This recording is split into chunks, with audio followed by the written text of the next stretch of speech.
Salut Ah, Odile, merci d'avoir accepté cette invitation. Donc ça y est, ça enregistre. C'est dans la salut boîte. Pascal.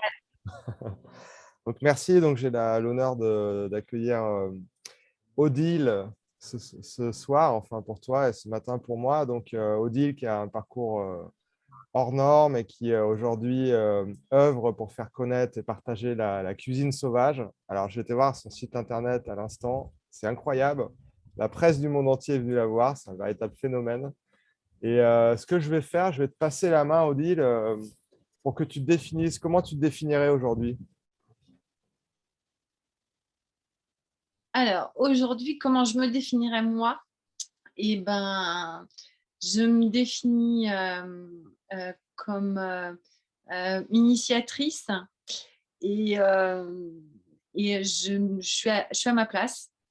Euh, et après, le métier que j'exerce, qui me passionne, c'est d'animer des ateliers de cuisine vivantes et plus particulièrement avec les plantes sauvages comestibles. Voilà, ça c'est l'activité qui me nourrit, au propre comme au figuré.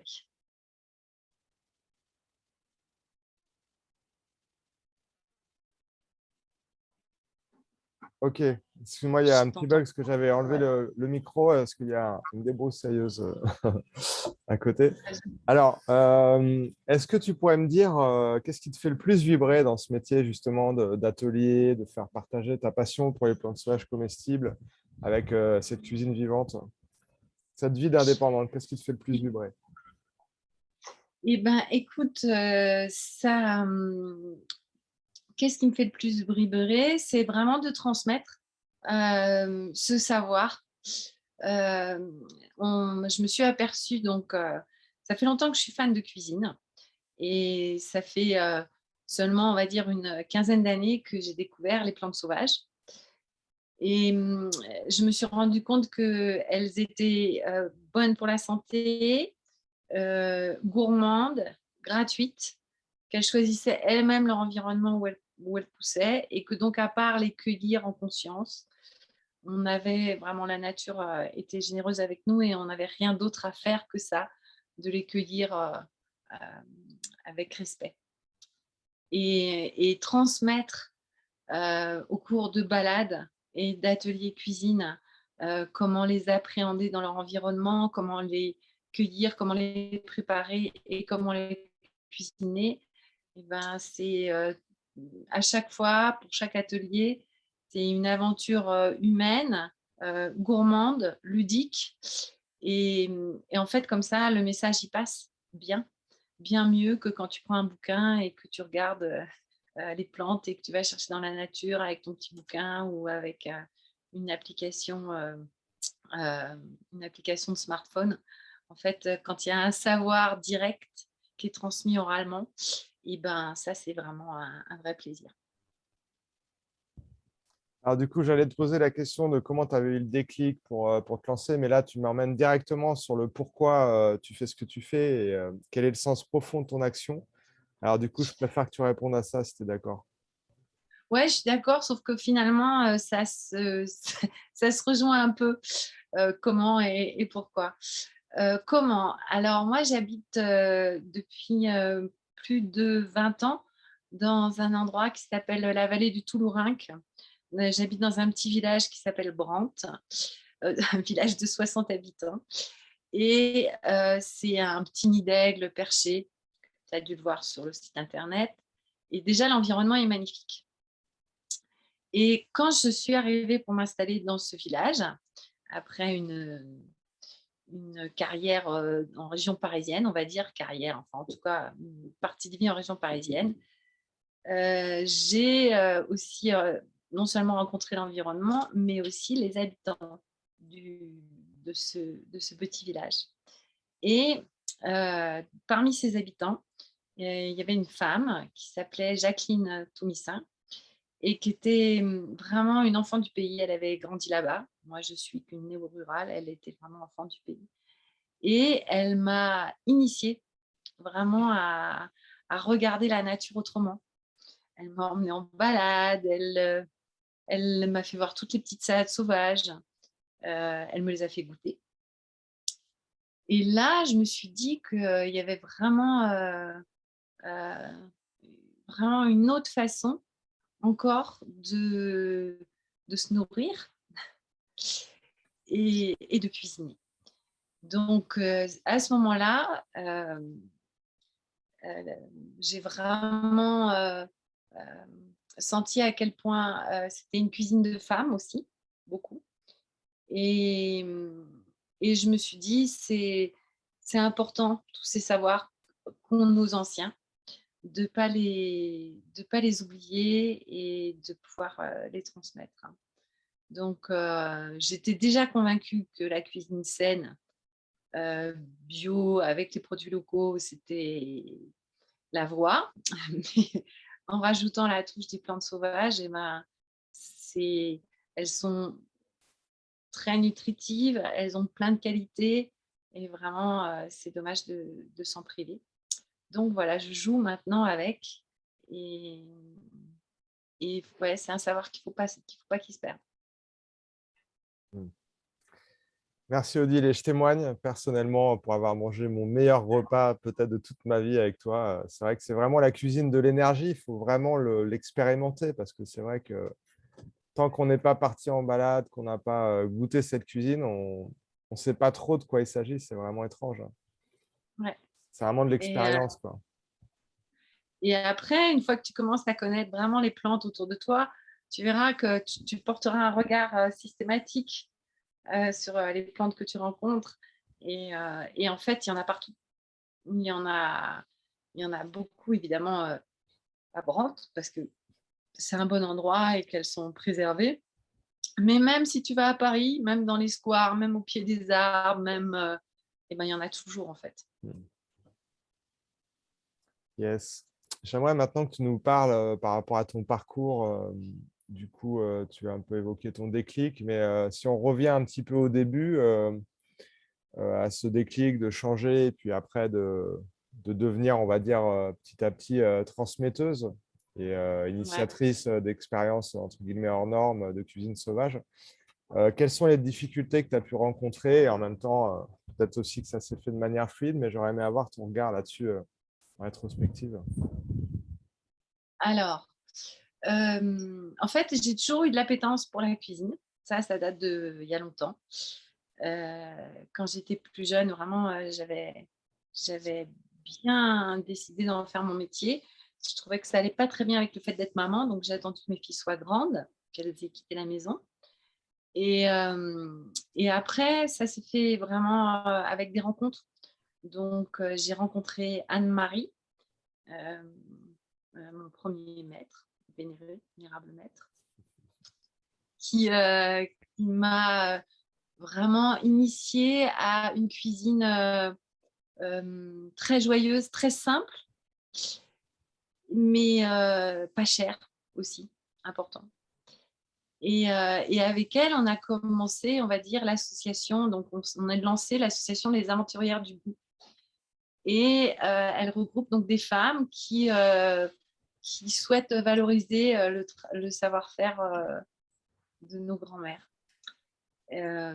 Ça n'a pas été facile les premières années, c'est-à-dire que ben, pour se faire connaître. Donc, et puis au fur et à mesure, comme tu dis, eh ben, l'agence de développement du tourisme en Vaucluse a amené beaucoup de voyages de presse, puisqu'on propose une activité qui est à la fois qui touche l'environnement et à la fois le goût. Donc, c'est pas banal. Et là, c'est vrai que ça nous a permis ben, chaque année d'avoir un peu plus de participants aux ateliers. Et puis beaucoup reviennent. Donc, voilà, c'était pas facile les 3 premières années. On n'était pas, voilà, c'était des petits budgets. Et puis maintenant, c'est vraiment une activité qui arrive à nous nourrir, les quelques femmes de l'association. Et effectivement aussi, on propose des fois des ateliers pour manger sans gluten ou sans lactose. où voilà, on propose des solutions à des gens qui peuvent avoir quelques intolérances alimentaires et qui cherchent à faire autrement. Et c'est pas Mm. toujours évident. Donc voilà, c'est euh, pourquoi ça s'est fait vraiment par la rencontre. Mm. Ouais. Ouais, la rencontre de ta maître d'abord, ensuite une vision, une De ja- envie, ouais, ensuite la difficulté entre guillemets de se faire connaître et aller chercher des acteurs qui t'ont justement envoyé. Et c'est incroyable, c'est un phénomène. J'étais voir ta revue de presse, mais j'étais épaté, quoi. Je me suis dit, mais c'est pas ouais, possible. ouais, Des gens du monde on a, entier qui sont passés, des vidéos, des radios, c'est incroyable, incroyable. oui, oui, finalement, tu vois, c'est dans ce petit endroit là perdu, dans ce petit village de Brantes, et ben, ça attire des gens qui ont besoin de faire une expérience hors du temps, hors norme. Et effectivement, on a bien rigolé. On a accueilli des Danois, des Suédois, des Norvégiens, des Coréens, il n'y a pas si longtemps.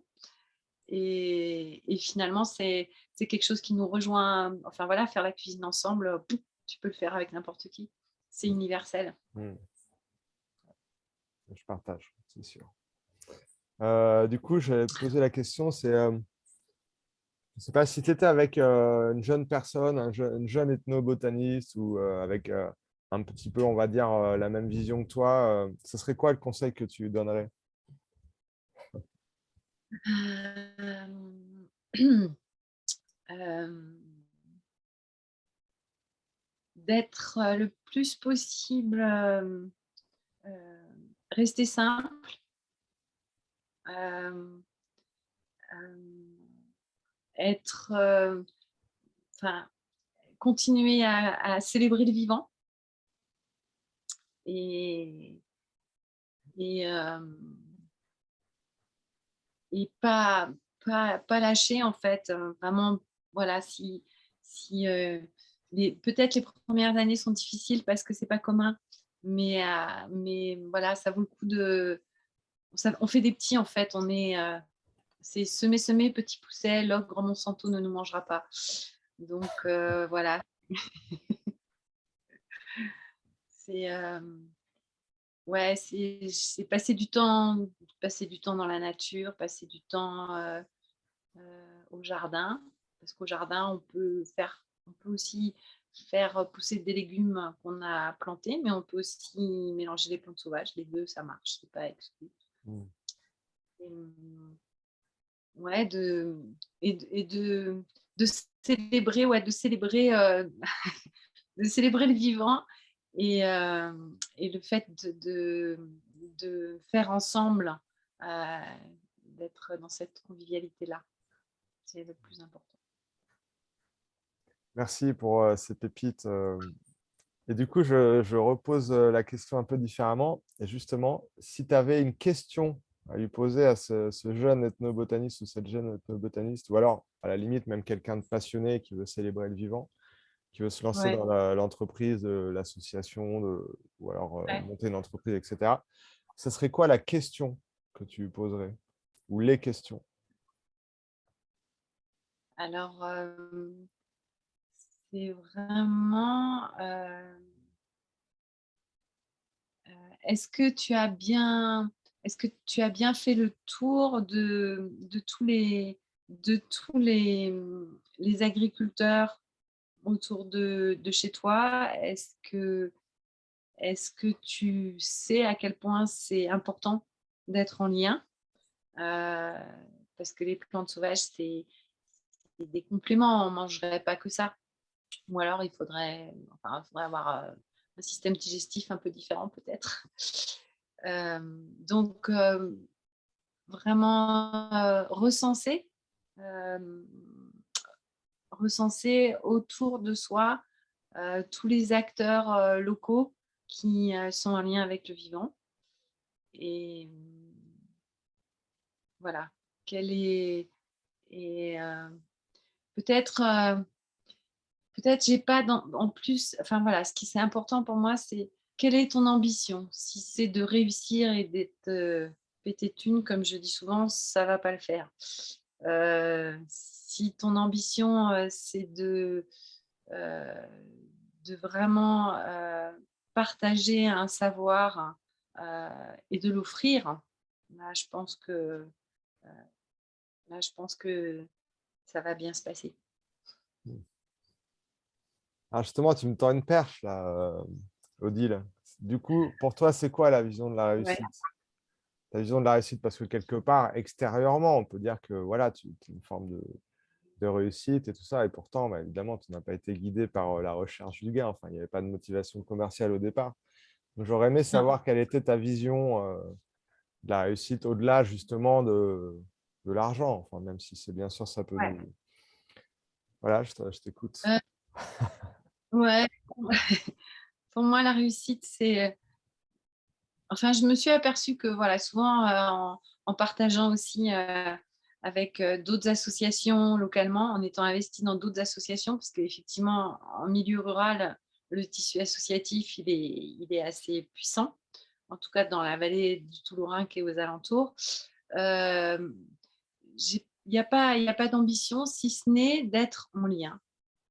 Pour moi, c'est ça le plus important, d'être en lien avec son environnement et d'être en lien avec les êtres vivants, donc aussi bien les humains qu'aussi les animaux, qui sont autour de nous. Donc c'est vraiment, tisser du lien, heu, ça c'est pour moi, c'est la réussite, quoi. Merci, là, j'ai presque une larme qui coule, là. Bon, c'est vrai que c'est ouais, c'est Bien beau, c'est réussi à vrai, c'est ce que tu dis depuis le départ, hein. Tout est question de rencontre, le lien, aller vers l'autre, c'est vrai, vers la ouais, plante, vers, la ouais, reconnexion quelque part, ouais. vers la nature, vers soi-même, vers l'autre, vers quelque part, c'est un petit Et peu ça. puis, transmettre. Tu vois, moi, je garde pas mes recettes pour moi, c'est jamais un truc que ça me viendrait pas à l'esprit, quoi. Même s'il y en a, j'ai mis du temps à les peaufiner, pour moi, c'est vraiment, une idée aussi de donner, de donner pour que ça puisse se répandre et qu'il y ait de plus en plus de petites graines qui poussent, Mmh. autour de nous, autour du bien Hem, manger, du bien-être, on va dire.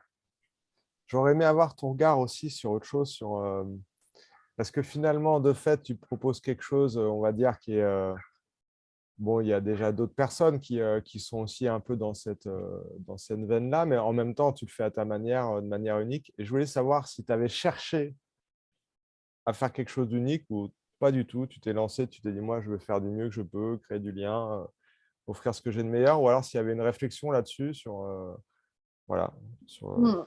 Ouais. J'ai un petit côté perfectionniste, qui des fois peut être, un peu pénible pour mes proches. Et donc c'est vrai que c'est j'aime bien, voilà, quand tout est bien parfait dans une assiette, quand tout est bien disposé, que le dressage est chouette, et il y a vraiment quelque chose de l'art de la table pour moi qui est important.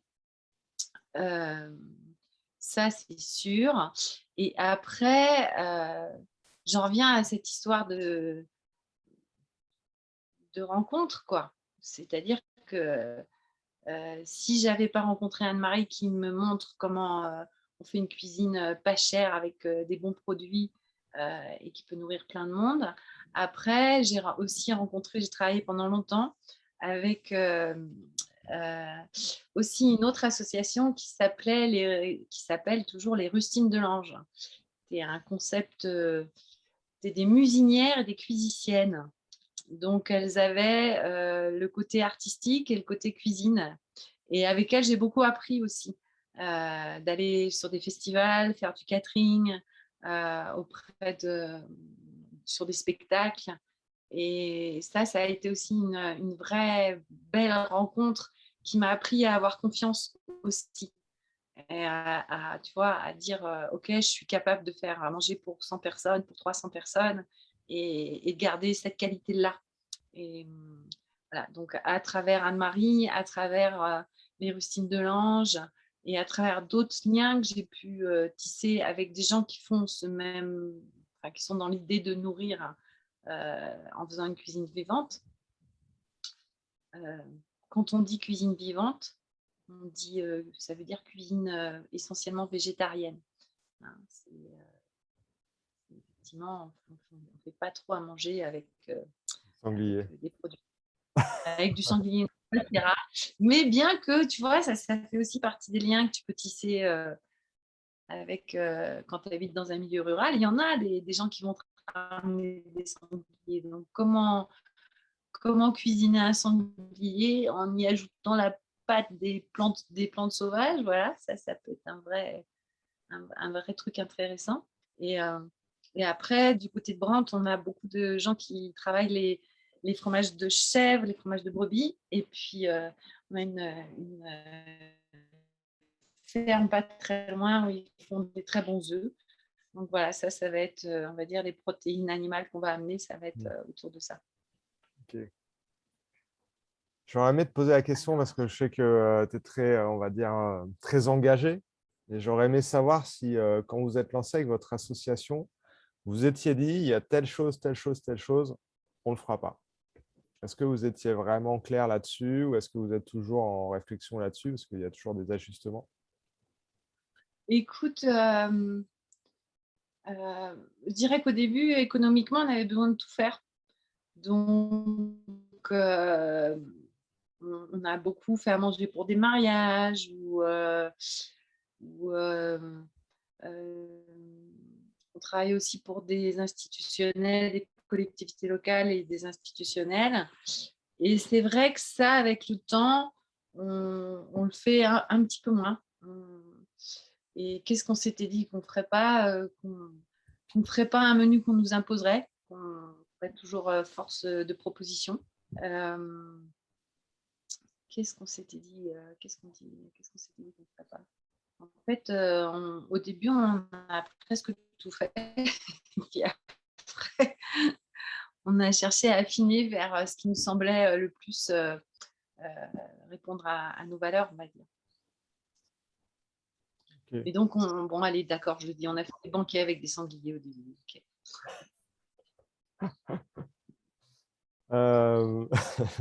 Merci pour ce partage. Si je t'en donnais entre guillemets une dernière parole encore avec, je ne sais pas, cette jeune personne là, qui veut se lancer, refaire de la cuisine sauvage, qui trouve ça tellement inspirant ce que tu fais. Si tu avais encore quelque chose à lui dire pour finir, tu lui dirais quoi? Eh ben, je lui dirais, moi, il y a toute une partie que je n'ai pas développée euh, autour des plantes. C'est toute la partie soins, donc aromathérapie, ce genre de choses, tu vois. Je dirais que, voilà, je dirais à cette personne, ok, tu peux faire la cuisine avec les plantes sauvages, mais tu peux aussi faire des macérats, des hydrolats. Il y a toute une partie cosmétique qui est certainement passionnante. Donc, si tu peux amener ça en plus, c'est chouette. Voilà, de continuer avec les plantes sauvages, mais de pouvoir enfin voilà, diversifier aussi. Je crois que c'est tellement important aujourd'hui le fait main, le fait soi-même et de vraiment chercher toutes les passerelles d'autonomie possibles. Donc, ouais, je lui dirais, vas-y aussi de ce côté-là, quoi. Hmm. C'est vachement intéressant ce que tu dis parce que finalement, ça amène aussi sur le fait qu'avec cette activité de cuisine, tu vas avoir aussi une matière que tu peux valoriser. Ça peut être par exemple le marc de café que tu vas pouvoir transformer en cosmétique. Tu vas avoir des chutes que tu pourras. Et donc finalement, tu ne vas pas faire qu'une seule chose, mais tu peux faire aussi plusieurs choses d'excellente Ouais, qualité, raffinées. Et donc, pas forcément rester sur une seule chose, mais essayer de voir qu'est-ce qu'on peut faire avec tout ce que tu ouais, vas avoir, quoi. ouais. C'est quand tu habites dans un village où tu portes tes poubelles 200 mètres plus bas, et ben voilà, tu fais aussi attention à comment tu jettes. Donc, le zéro déchet, c'est super intéressant.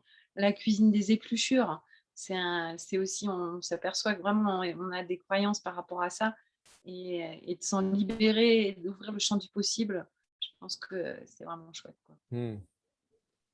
Ah, c'est énorme. On est en train de regarder un documentaire avec Dave Saberkan et Gunther Pauli sur l'économie bleue. Et justement, il explique par rapport au café qu'ils n'utilisent que 0,40% du café et que tout le reste, Ouais, ça ne sert à rien.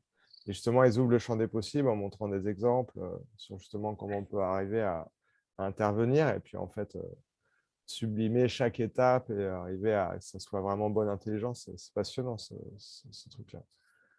ouais, ouais, Super. sur, avoir un compost déjà, c'est la base. Et puis après, ouais, je sais que pour moi, c'est vraiment, avoir le moins possible de poubelles.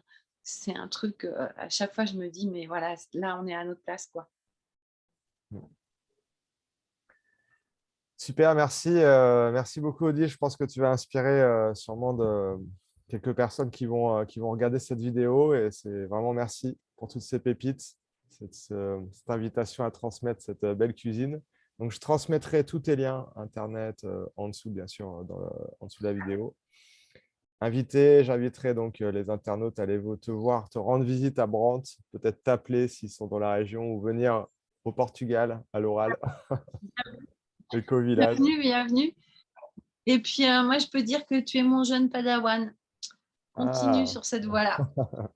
c'est vrai, j'ai eu cet immense privilège de Ouais, partir sur les sentiers du Portugal et c'était vraiment incroyable. Merci Odile pour ouais. cette initiation. Merci à toi, Pascal. Merci. Bye bye.